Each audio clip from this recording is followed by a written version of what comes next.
پیچھے سے ہلکی سی, وہ بھی بالکل ہلکی ہلکی تصویر کوئی نہیں جی. اچھا کوئی نہیں, میں نمبر دیتا ہوں, ایک نمبر پہ کال کر دیں. آج مجھے نمبر دیں جی.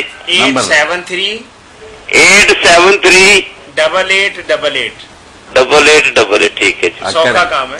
ٹھیک ہے, ابھی کرتا ہوں جی, یہ کروا کے پھر ہمیں بتائیے. ٹھیک ہے ٹھیک ہے. بارک اللہ فیک. جو باتیں اس طرح ساری دنیا کے مسلمانوں کو پہنچ گئی ہیں کہ پڑھا ہو یا نہ پڑھا سب جانتے ہیں کہ زنا حرام ہے, خنزیر حرام ہے, ماں کے ساتھ, یہ ہے ضروریات دین. ان میں بھی کوئی جھگڑا شروع کر لے وہ نہیں مسلمان کا نہ کرے, اس کو کہیں گے کہ کافر ہو گیا. جی السلام علیکم ورحمۃ اللہ. السلام علیکم جی. وعلیکم السلام جی. ماجد بول رہا ہوں جی, شریف پورہ سے جی. جی بھائی فرمائیے. سر مفتی صاحب سے یہ پوچھنا تھا, بلکہ مفتی صاحب کے متعلق تو نہیں سوال ہے, یہ سامنے جو آپ کا وہ فتویٰ آن لائن چل رہا ہے, ہاں تو یہ لائیو کارنر پہ لکھا ہوا ہے لیکن لائیو آ نہیں رہا, اس پہ نہ چل رہی ہے فتویٰ. پہلے آ رہا تھا لیکن اب یہ بالکل ختم ہو گیا ہے. اچھا تو آپ ان کو ایک کال کر دیں نا, میں نمبر آپ کو دیتا ہوں چونکہ ہم تو سننے والے ہیں نا اب کالیں. جی جی جی جی ہاں جی ہاں جی. 873 جی 8888 نمبر ہے جی, گلیکسی کیبل نیٹ ورک کا. ان کو کہیے گا, ریکویسٹ کیجیے گا کہ بھائی اس کو کنٹینیو کر دیں. ہاں جی ہاں جی, چلیں ٹھیک ہے جی. السلام علیکم. بارک اللہ. تو ایک ٹرم تو یہ یاد رکھیں, ضروریات دین اس درجے کی چیزیں ہیں کہ مسلمان رہنا چاہتا ہے تو ہر شخص کو اس کا پتہ ہونا چاہیے. دوسری چیزیں ہیں کہ وہ ایک گروہ کو تو اس طرح پہنچی ہیں, ان کے پاس اتنی اس کی روایتیں ہیں کہ ان کے نزدیک وہ قطعی ہیں, بالکل ان میں کوئی شک نہیں ان کو کہ یہ ٹھیک ہے, مگر شروع سے اس بارے میں اختلاف ہو گیا. کچھ گروہ کسی نہ کسی غلط فہمی سے ان کے منکر ہیں. ان کے منکر کو کافر نہیں کہا جاتا. اس پر آپ یقین رکھنا چاہتے ہیں تو کریں, مگر دوسروں کو کافر نہیں کہتے کیونکہ پہلے سے یہ بات شبے میں پڑ گئی, کچھ ماننے سے انکاری ہوگا. السلام علیکم ورحمۃ اللہ. وعلیکم السلام ورحمۃ اللہ. ہیلو جی جی ہیلو, آپ حضرات کر کے بتا دیں گے میرا رزلٹ. آپ کہاں کال کر بیٹھے ہیں سر؟ یہ کہاں پہ؟ یہ تو ایک دینی تعلیمات کا پروگرام ہے, فتاوا آن لائن, ہم وہاں سے بات کر رہے ہیں. سر حضرات کر کے نہیں بتا سکتے ہیں؟ نہیں, ہمارے پاس حضرات کرنے کا کوئی طریقہ نہیں, اور جہاں سے بھی آپ پوچھیں گے آپ اپنی عقل کو بھی روئیں, فریب اور مکاری کو پوچھ رہے ہیں. توبہ کریں, کون جانتا کہ کیا ہوگا. آپ پڑھے لکھے ہو کر بچے کن نادانیوں میں پڑے ہوئے, کون سی حضرات رزلٹ آئے گا تو پتا چل جائے گا. نہیں مطلب ایسے ممکن ہے مولانا؟ نہیں کوئی ممکن نہیں. جو فال وغیرہ کوئی بالکل فال وغیرہ نہیں. آپ ہم سے قرآن کریم کی کسی آیت مبارکہ کا, کسی حدیث کا ترجمہ پوچھ سکتے ہیں, دین کا کوئی مسئلہ پوچھ سکتے ہیں, کوئی علم حاصل کرے ہم سے. بیٹا علم غیب کی جو باتیں ہیں نا, ہم تو خود جاہل ہیں. جاہل ہے, کوئی نہیں جانتا, بالکل جھوٹ بولتے ہیں. استخارے شروع ہیں, لوٹ رہے ہیں. اب یہ بھی کام ہو جائے گا, ہو جائے, بیل پاس بھی بتا دیں گے. بیل پاس استخارے سے بھی نہیں, کوئی بابے استخارہ نہیں بھائی, ہم اس طرح کا کوئی کام جانتے ہی نہیں ہیں. کوئی بابے ہیں ان سے پوچھ رہے ہیں, ہمارا امتحان لے رہے ہیں. کوئی بابوں سے نمبر لے رہا کہ میرا نکلے گا یہ نہیں, کیا کر رہے ہیں لوگ. اچھا مولانا, بابے کا اپنا نمبر نہیں نکلتا, لوگوں کے ضرور نکلواتے ہیں. چلے ضروریات دین. دوسرا ایک گروہ کے نزدیک قطعیات مگر ضروریات کے درجہ تک نہیں پہنچی, بہت سے لوگ اس کے خلاف بھی چلے آ رہے ہیں. السلام علیکم ورحمۃ اللہ. السلام علیکم جی. وعلیکم السلام ورحمۃ اللہ. ہم تصویر آئی ہے جی, ہلکی جیسی, ویسے تصویر واضح نہیں آئے گی لیکن تصویر آنی شروع ہو گئی جی. ماشاء اللہ کر دیں گے. بڑی مہربانی. تیسرا ہے ظنیات, ظن غالب کہ پروبیبل, شاید حضور نے فرمایا, یہ جس کو تسلی ہو مانے. دوسرا کہتا میرا نہیں یقین کہ آپ نے فرمایا, کوئی اس کو گمراہ بھی نہیں کہہ سکتا. تین چیزیں جب تک الگ الگ کر کے چھانٹی کر کے دماغ میں نہیں بٹھائیں گے نا کہ ضروریات دین کیا, قطعیات کیا ہیں جو آپ کے نزدیک قطعی ہیں مگر دوسرے لوگ اس میں شک کرتے ہیں. تیسری ہے ظنیات کہ وہ قطعیات کے درجے نہیں, گمان ہے, یہ خیال گزرتا ہے شاید حضور نے.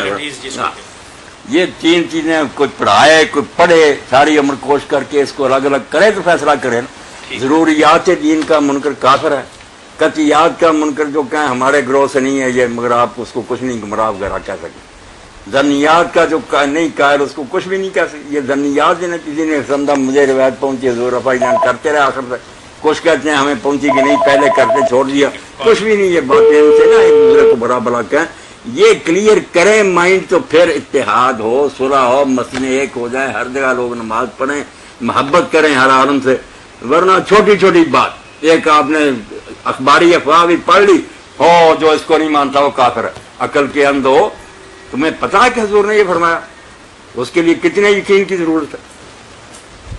جی بعض لوگ مولانا رمضان المبارک میں بڑے اہتمام سے نماز اور قیام اللیل کا اہتمام بھی کرتے ہیں اور خیال بھی کرتے ہیں، جبکہ باقی سال وہ نمازوں کا خاص اہتمام نہیں کرتے، کیا یہ عمل کسی اعتبار سے دینی شمار کیا جا سکتا ہے؟ یہ تو طاہر صاحب آپ نے بہت کچھ خوش قسمت لوگوں کی بات کہی کہ وہ اس رمضان میں نمازوں کا خیال کرنے کے عمل، کچھ تو ہیں جو نامراد صرف روزہ رکھتے ہیں، نماز نہیں پڑھتے، وہ آ رہا ہے رمضان میں بھی نہیں نہ پڑھتے، وہ بھی سوال اتفاق سے پڑھ دوں وہ بھی، تاکہ دونوں کو پھر آپ کے جواب دے دیں۔ کرتے ہیں۔ ٹھیک ہے مولانا، ایک تو بھائی نے پوچھا ہے کہ رمضان المبارک کے روزوں کی کیا اہمیت ہے؟ بعض لوگ نماز کی عدم ادائیگی کے باوجود اپنے آپ کو پکا اور سچا مسلمان تصور کرتے ہیں، اور ایسے ہی بعض لوگ روزے کا اہتمام نہ کر کے بھی اپنے آپ کو اسلام کا پیرو سمجھتے ہیں، ان کے متعلق کیا ہوگا؟ نہیں، بالکل غلط، یہ سارے گروہ جو ہے نا گمراہی میں مبتلا، بہت بڑے مغالطے میں۔ اسلام کوئی پرچون کی دکان نہیں ہے کہ وہاں سے آدمی جائے جو سودا پسند ہو لے لے دوسرا چھوڑ دے۔ اسلام ہے نام سرنڈر کرنے کا، مطیع اور فرما بردار بننے کا، جو حکم ملے وہ کرتے جائیں۔ ایک حکم بھی آپ نہیں مانیں گے اسی وقت مسلم نہیں ہے۔ مسلم کا تو مانا ہی ہے سبمٹ کرنے والا، حکم ماننے والا۔ کیا مسلم رہے ہو؟ کیا آپ رمضان میں اللہ کو مانتے؟ 5 وقت کا کہہ رہا کیا اور نماز پڑھیے؟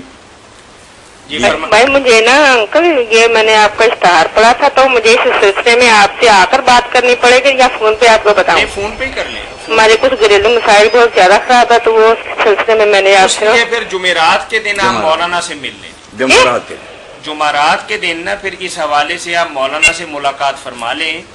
رحمان جیولر ہے نا ستیانہ روڈ پہ، جی اس گلی کے اندر ایک ہی مسجد ہے، جامع مسجد محمدی کریمیہ، محمدی ایک مسجد ہے، صرف ایک ہی مسجد، نام بھول بھی جائیں تو پریشان نہیں ہونا، ایک ہی مسجد ہے۔ رحمان جیولر کے پاس رحمان جیولر ہے نا کارنر پہ، اس گلی کے اندر آپ جائیں گے تو ایک ہی مسجد ہے۔ اچھا، وہاں ظہر کی نماز کے وقت آپ مولانا سے یعنی نئے وقت کے مطابق 2 بجے آپ مل سکتے ہیں مولانا محمد اسحاق صاحب سے۔ بہن آپ کی بات سنیں گے انشاءاللہ، کوئی حل بھی اللہ سجا دے۔ تو کون سا دن آپ نے بتایا؟ جمعرات، یعنی جمعے سے پہلے دن اور بدھ کے بعد والا دن۔ جمعرات کو؟ جی جمعرات۔ اچھا، آپ نے ادھر اتوار کو لکھا ہوا ہے نا اس پہ؟ یہ تو بہن کوئی دینی سوال ہونا، آپ کو کوئی ذاتی سوال ہے نا، آپ کے گھر کے کچھ معاملات ہوں گے، کچھ جادو ٹونے کے مسائل ہوں گے، کوئی شادی بیاہ کی بندشیں ہوں گی، بچوں کی نالائکیاں ہوں گی، اس کے لیے جمعرات کا دن طے کیا ہوا ہے ہم۔ چلو ٹھیک ہے جی ٹھیک، اللہ خیر کرے، مہربانی۔ اچھا ویسے جی مولانا۔ جی جی مولانا، آپ رمضان نہیں، مولانا کچھ لوگ تو ہیں کہ رمضان میں نماز پڑھنے لگ جاتے ہیں، لیکن کچھ لوگ ایسے ہیں کہ عام دنوں کے اندر نماز نہیں پڑھتے، رمضان میں روزہ نہیں رکھتے، پھر بھی پکے مسلمان۔ یہ کال لیتے ہیں۔ السلام علیکم ورحمۃ اللہ۔ وعلیکم السلام سر، کیا حال ہے؟ ٹھیک ٹھاک ہو؟ جی الحمدللہ ٹھیک ٹھاک۔ جی جی سر پوچھنا تھا رمضان کے بارے میں ہی پوچھنا تھا سر میں نے۔ آپ کو بتاتے ہیں، آپ اپنے ٹیلی ویژن کی آواز کچھ کم کریں تاکہ ہماری آواز آپ تک صحیح طور پر آ سکے۔ ٹھیک ہے سر، اصل میں جو سحری کا جو ٹائم ہے